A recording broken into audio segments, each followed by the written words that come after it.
কেমন আছে শ্বশুর বাড়িতে গিয়ে? খুব নরম মনের মেয়ে।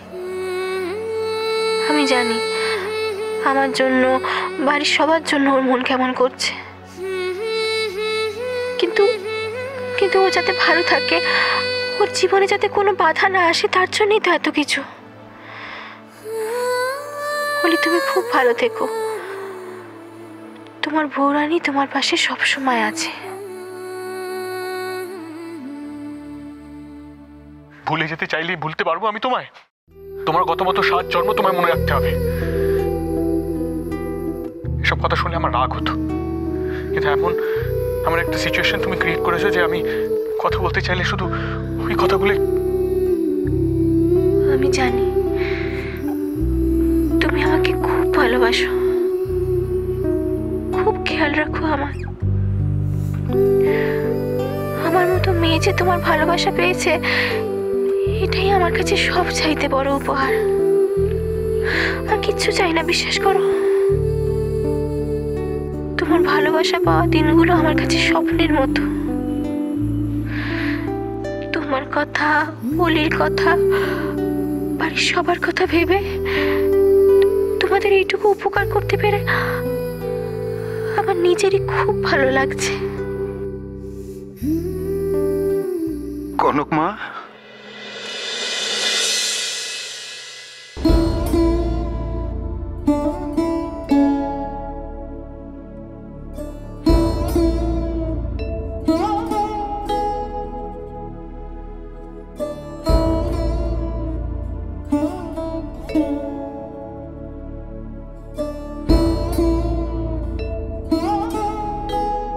কেমন আছো বাবা?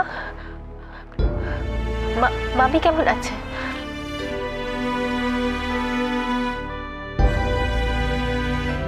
কোনোদিন তোকে এইভাবে দেখবো ভাবিনি রে মা।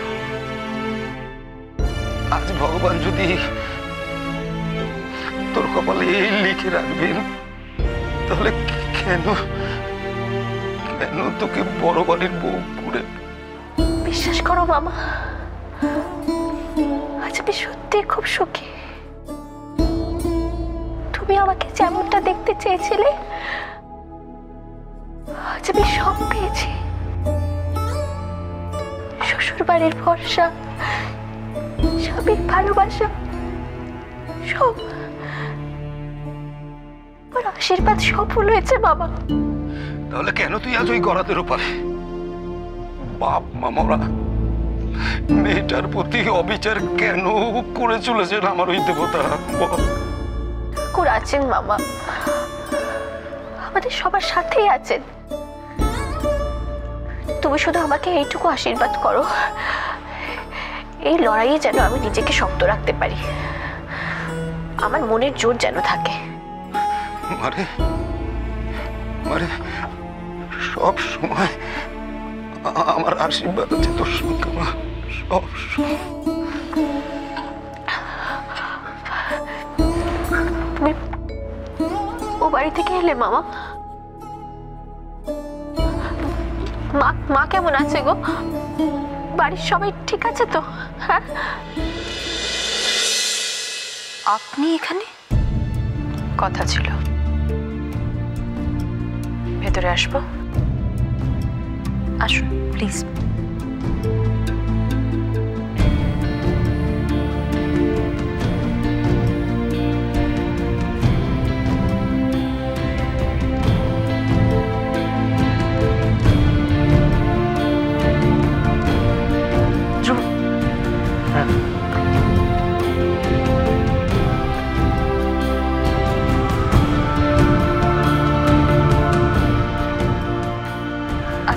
আপনি প্লিজ বসুন না।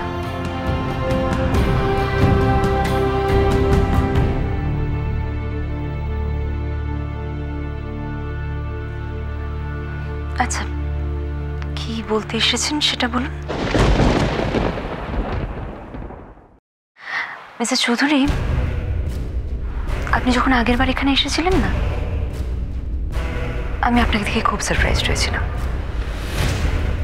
তবে আজ আবার আপনি এখানে, আমি তো একটু বেশি অবাক হচ্ছি। Totally unexpected.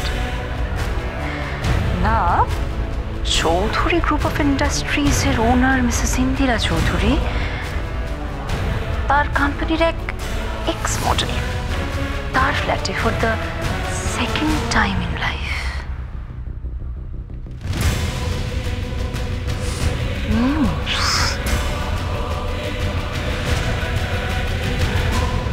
আপনি জানেন, আপনি আগের বার আমার বাড়ি এসে আমাকে যে কথাগুলো বলেছিলেন তার কিচ্ছু আমি এখনো ভুলি। তাই অন্তত একটা ব্যাপারে আমি শিওর যে আজও আপনি আমাকে ভালো কিছু বলতে আসেন, তাই না?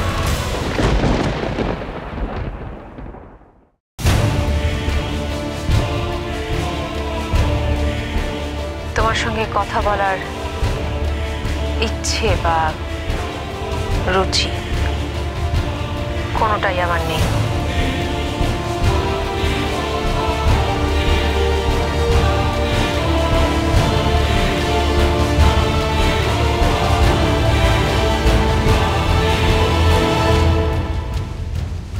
অ্যামাউন্টটা বসিয়ে নিও। মানে?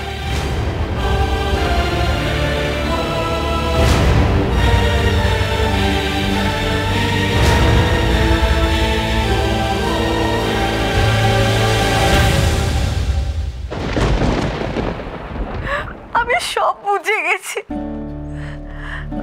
একই তো এই বাড়িটা ফাঁকা হয়ে গেছে উনি চলে যাওয়ার পরে।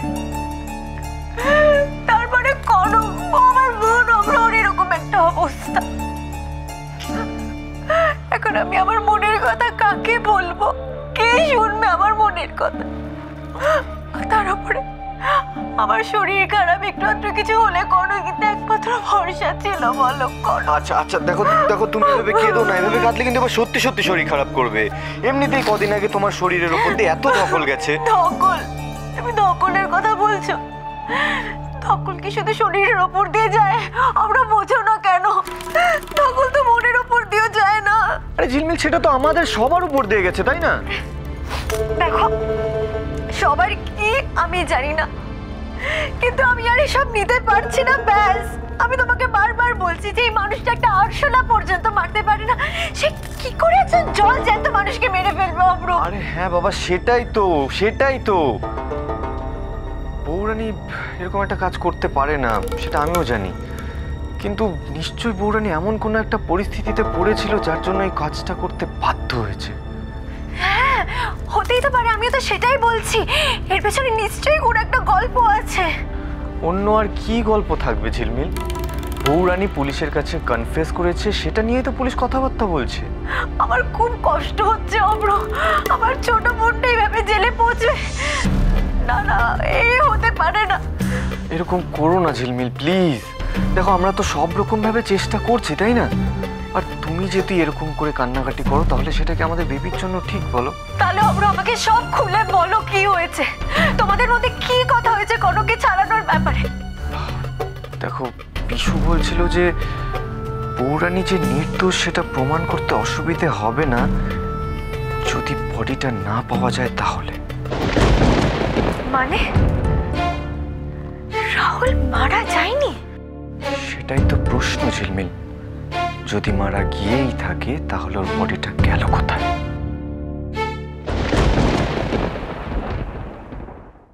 আমি আমি বুঝতে পারছি না আপনি ঠিক কি বলছেন। অ্যামাউন্ট মানে কি বলতে চান? ঠিক কতটা টাকা পেলে তবে তোমরা এই নাটকটা বন্ধ করবে?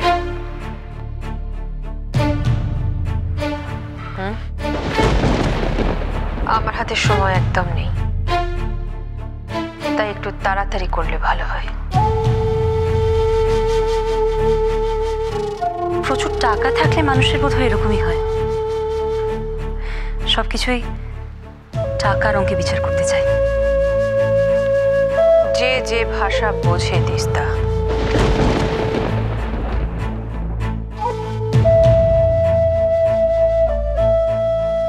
সময়ের সাথে সাথে আমি অনেকটা বদলে গেছি ম্যাডাম, বদলেননি আপনি। বছরখানেক আগে ঠিক এভাবেই টাকার বিনিময়ে আপনি আমার ভালোবাসাকে আমার থেকে দূরে সরিয়ে দিয়েছিলেন। আর আজ কি আপনি কোটি টাকা দিয়েও আমার ভাইয়ের মৃত্যুটাকে অস্বীকার করতে পারবেন?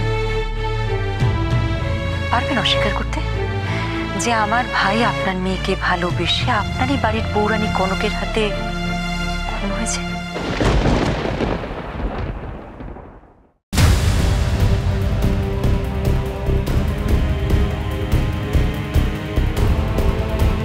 চুপ করে আছেন কেন? বলুন বলুন মিসেস চৌধুরী। লাগবে না, এই টাকা আজ আমার আর লাগবে না। যদি পারেন তাহলে এই টাকার বিনিময়ে আমার ভাইকে আমার কাছে ফিরিয়ে আনুন।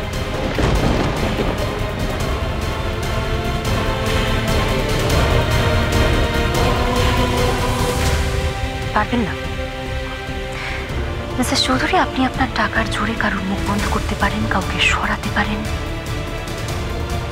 আপনার ফ্যামিলির কারোর কোনো বড় দোষ ঢেকে দিতে পারেন,